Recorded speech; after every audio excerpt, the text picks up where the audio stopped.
The fries never rot, even after weeks. No one's allowed to clean table number 6. The clown mascot in the lobby? Don't look it in the eyes. And whatever you do, don't answer the drive-thru after 3:33 a.m. When I moved to Idaho Falls, I was desperate for a job. Rent was overdue, my savings were gone, and my old life in Oregon was something I'd buried beneath the weight of 1,000 regrets. So when I saw the flyer outside a laundromat that read, Nightshift, McDonald's, $22/HR, immediate hire, apply inside, I didn't even hesitate. IT was odd, sure. Who pays $22 an hour to flip burgers at night? But I figured it was hazard pay or something. Maybe the neighborhood was sketchy. I didn't care. I needed it. The moment I stepped through the doors of that McDonald's, located just off a desolate stretch of highway surrounded by pine trees and fog, I felt it. The air was thick, not greasy like you'd expect, but heavy, almost humming. The fluorescent lights above flickered like they were trying to whisper something. The manager, a pale, angular man named Craig, looked like he hadn't slept in weeks. His name tag was upside down. "You came because of the flyer?" he asked without looking at me. "Yeah. Says you're hiring." He nodded slowly and handed me a laminated sheet without a word. I glanced at it, expecting a basic contract or rules for food safety. It was not that. McDonald's night shift rules. Do not break under any circumstances. Do not unlock the lobby doors. They must remain locked from 10:04 p.m. to 5:05 a.m. If table number 6 is occupied when you begin your shift, clock out and leave immediately. Do not acknowledge the man in the red and yellow clown suit after 2:30 a.m. The ice cream machine is always working, no matter what it says. Do not lie about this. If the drive-thru speaker crackles, ignore it unless you hear the phrase, "extra happy meal." Clean the fryers at midnight sharp. No earlier, no later. If the bathroom lights flicker 3 times, lock them and don't reopen them until sunrise. You'll hear footsteps on the roof around 4 a.m. Ignore them. Never go into the play place after dark. If you see someone who looks like you standing in the break room, run. "What the hell is this?" I asked Craig. Gave me a tired smile. "Your orientation." I laughed, but he didn't. He just handed me a uniform, still warm in plastic wrapping, and motioned toward the back. "You start tonight. Midnight. We don't close." I wanted to argue, to ask questions, but something in his sunken eyes told me that wouldn't go well. So I nodded, took the uniform, and left. The first half of the night was uneventful.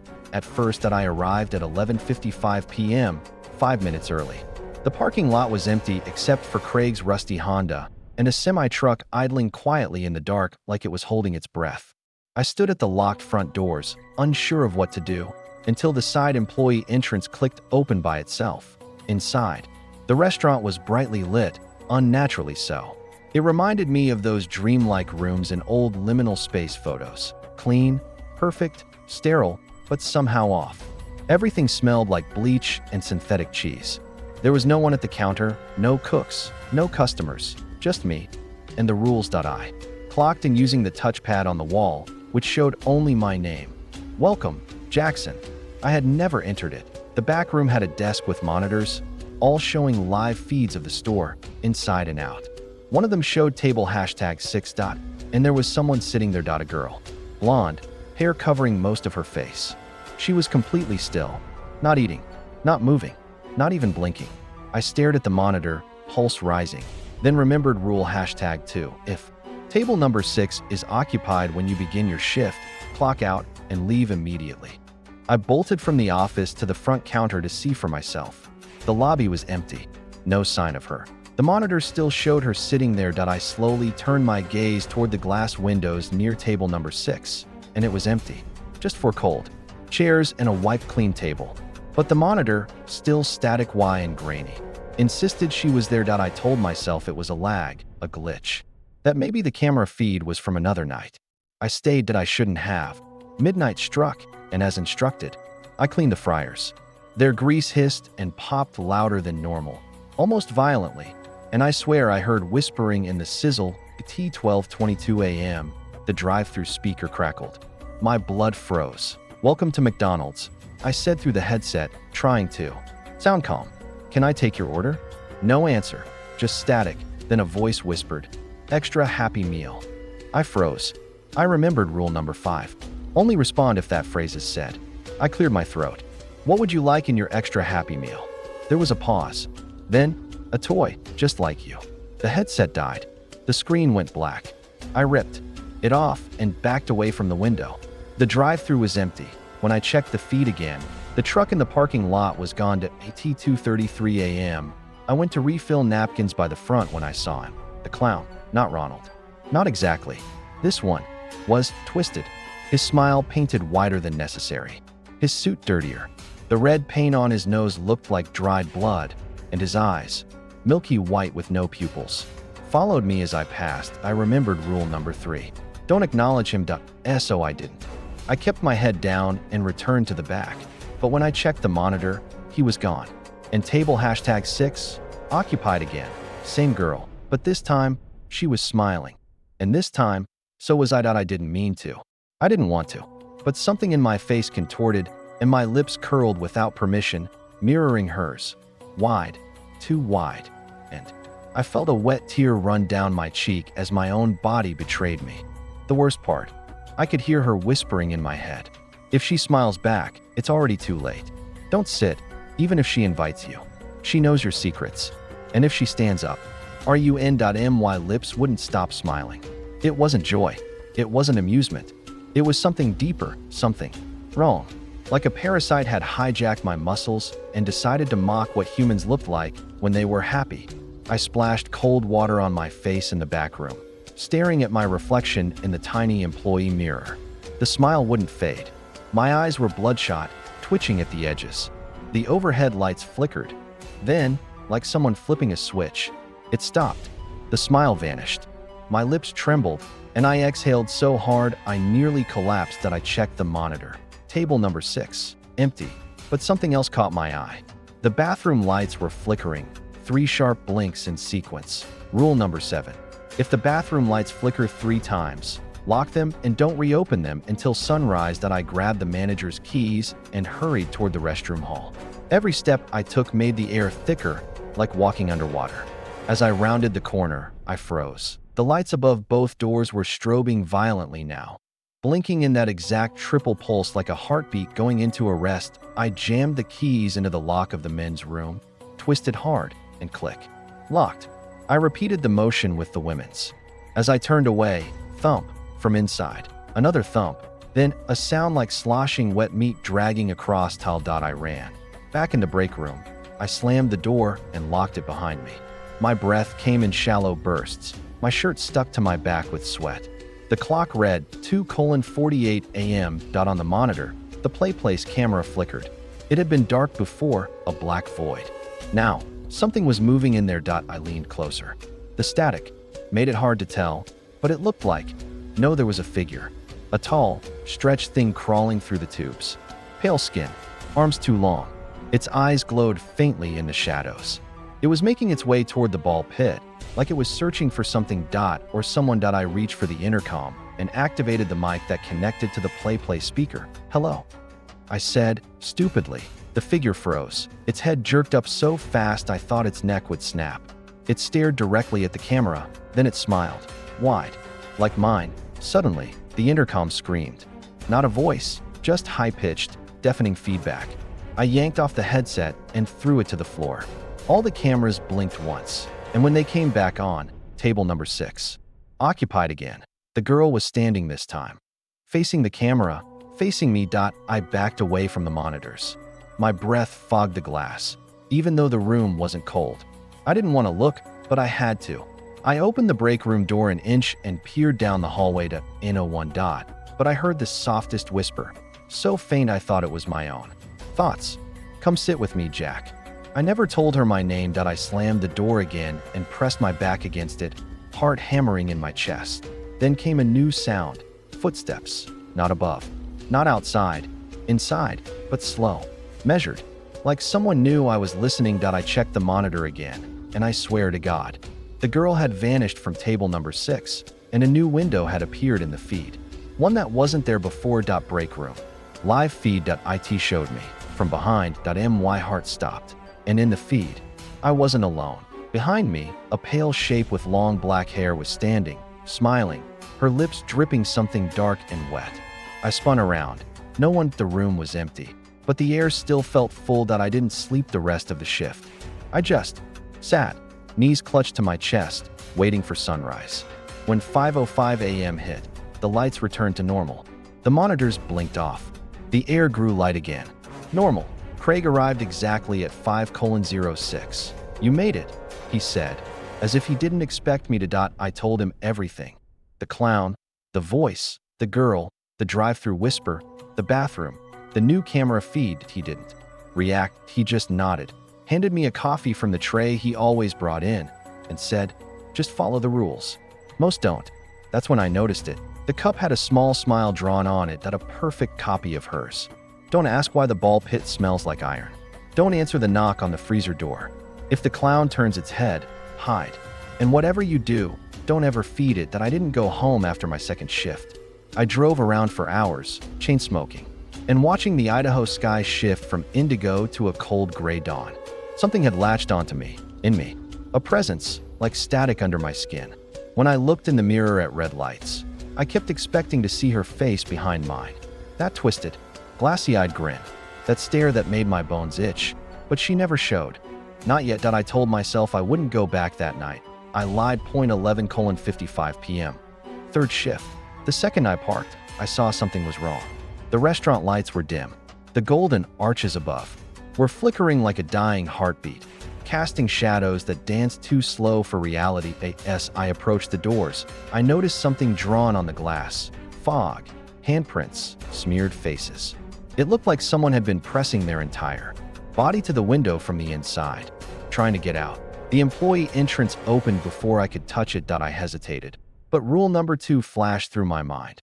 If table number 6 is occupied when you begin your shift, leave. I needed to check. I stepped in. The building was deathly silent. Not the usual hum of fryers or the buzzing lights. Just silence. Like sound had been sucked out of the air. I crept to the back office. The monitors were still working.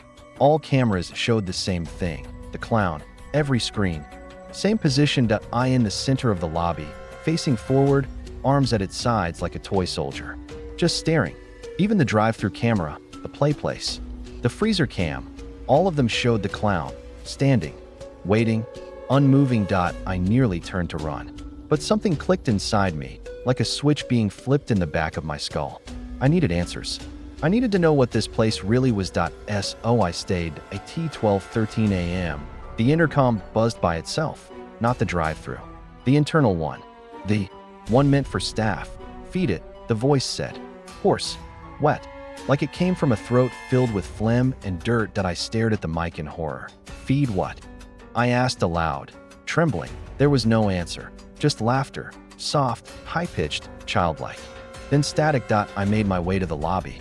The clown was still there, larger than I remembered, not moving. But its eyes had changed. They weren't the blank plastic ones from before. They were real now, bulging and wet, like someone had shoved human eyes into the plastic sockets. I took a shaky step forward.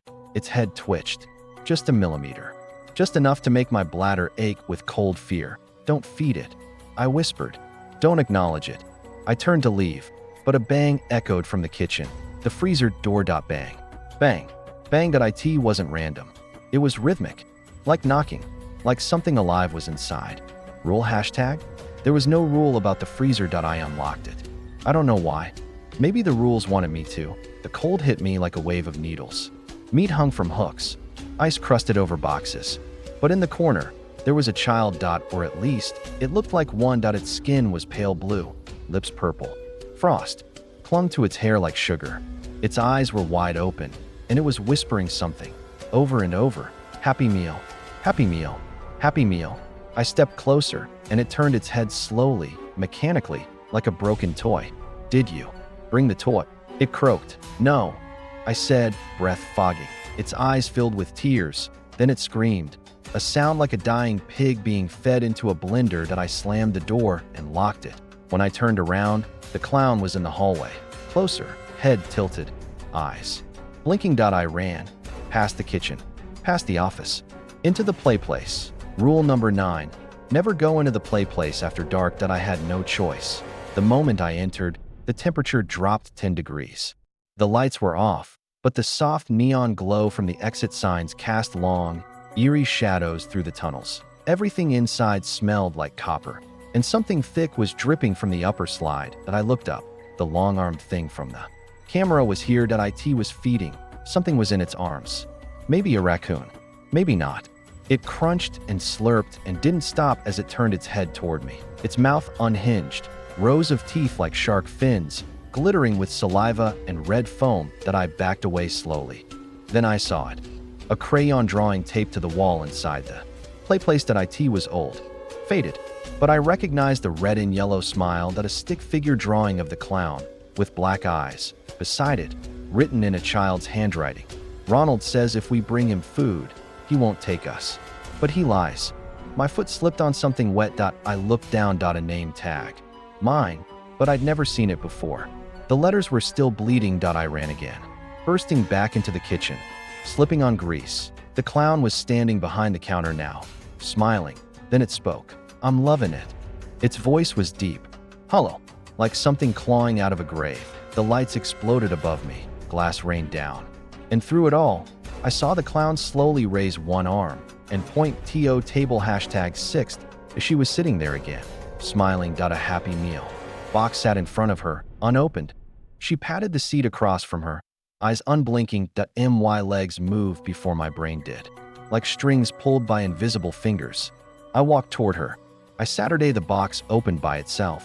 Inside was a mirror. I looked into it and saw the clown, not behind me, inside me. If you're reading this, it means I broke the final rule. It was never on the list. They don't write it down, because by the time you learn it, it's already too late. I didn't remember falling asleep, but I woke up sitting at table #6. Sunlight was bleeding through the blinds like warm honey. Morning. Normal. The clown was gone. The cameras were black. The girl was nowhere to be seen. The Happy Meal box in front of me was empty. My reflection in the napkin holder looked like me. Almost. Craig walked in from the back like nothing had happened. He was humming. Rough night, he asked, tossing me a warm apple pie. I didn't answer. He glanced at the monitors, then at me. You saw her, didn't you? I nodded. Good, he said, biting into his own pie. That means she likes you. I called in sick the next night, and the night after that. But the third night, I woke up at 11:57 p.m., already inside the building. Uniform on, shoes greasy. My name tag pinned over my heart like a gravestone. The cameras were all on again. The clown was back in the lobby. The girl was humming somewhere in the vents. The child in the freezer was knocking in triplets. It was as if nothing had ever stopped, as if the day had never really happened at all. That's when I understood. Time doesn't work normally here.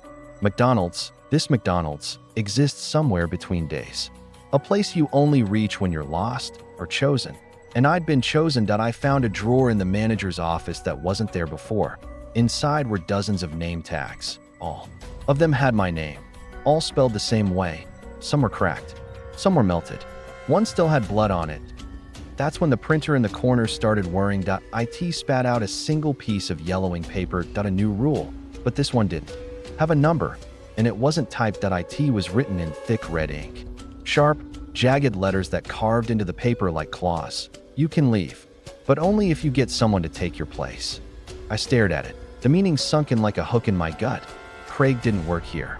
He never did. He escaped, and now it was my turn to find someone else. For weeks I tried everything, calling old friends, leaving fake job ads, luring in hitchhikers with free food, but the place rejected them. One kid walked in and immediately vomited blood. A woman from Craigslist started crying before she even reached the counter. None of them lasted more than 10 minutes. That's when I realized the truth. The McDonald's chooses. Not me, not Craig, not the rules. The clown only watches. The girl only waits. But it chooses who stays and who doesn't. 2 nights ago, I found the original rulebook hidden under a floor tile in the janitor's closet. Leather-bound. Ancient. Smelled like sulfur and wet pennies. There were more than 12 rules. More than 50. Some had been scratched out. Others had been burned away. But on the very last page, there was something etched in childlike handwriting. If you're reading this, you're already part of it. Finish your shift. Or feed it. I closed the book. I didn't speak. I didn't scream. I understood. That was rule #13. The one they never wrote down. Tonight is my last shift, or maybe my first. I'm sitting at the front counter, watching the clown turn its head every 15 minutes like clockwork. The girl hasn't appeared yet, but I know she's close. I hear her voice humming from the speaker grill. And the fryer? It hasn't stopped boiling all night. But there are no orders, no food, no customers. Only me. And you. Because if you're reading this, that means you saw the ad. That means you applied. That means your interview is tomorrow at midnight. Don't worry, I'll train you. I'll walk you through the rules. I'll even stay for your first hour. But when it hits 12:13 a.m., I'll be gone. And you'll be alone. At the counter, with the clown watching, and the girl smiling, and the freezer knocking. Because now you need to learn what I did. And maybe someday, you'll break rule number 13, too. Asterisk, they promoted me without asking. The manager's office opened itself at 3:33 a.m. There's something in there, watching. And it left the door open for me. I don't remember saying yes. But the golden badge on my shirt now reads, Shift Manager, J.C.K. Craig disappeared. Not quit, not fired, just gone. His locker was empty, his name wiped from the schedule board. But I found his last recorded message hidden in the POS system. Just one line, it's awake now. Don't unlock the bottom drawer. And now the drawer is unlocked. The manager's door never opened for me before. It was a rule we never questioned. Don't try the handle. Don't knock. If it opens by itself, do not enter. But at exactly 3:33 a.m., it opened with a soft hiss. Inside was pitch black, not dark, not shadowed, pure void. But the smell hit me instantly. Burned sugar, spoiled milk, wet fur, something ancient and feral masked by artificial vanilla. The lights flickered once. And I heard it. The voice, not from the room, from the drawer. A slow whisper, like meat scraping metal. Manager must feed. The chain must continue. Inside the bottom drawer was a Happy Meal box, different than before. No branding, just matte red, no face, no logo. And it was pulsing, like it was breathing. I stepped back, but the door slammed shut behind me. And I wasn't alone anymore. There was something in the corner, crouched, gnawing. The sound was unmistakable, bones cracking, chewing wet cartilage. Guttural grunts. I turned toward the light switch. It didn't work. The creature stopped chewing. And then, it spoke in Craig's voice. The first manager made a deal.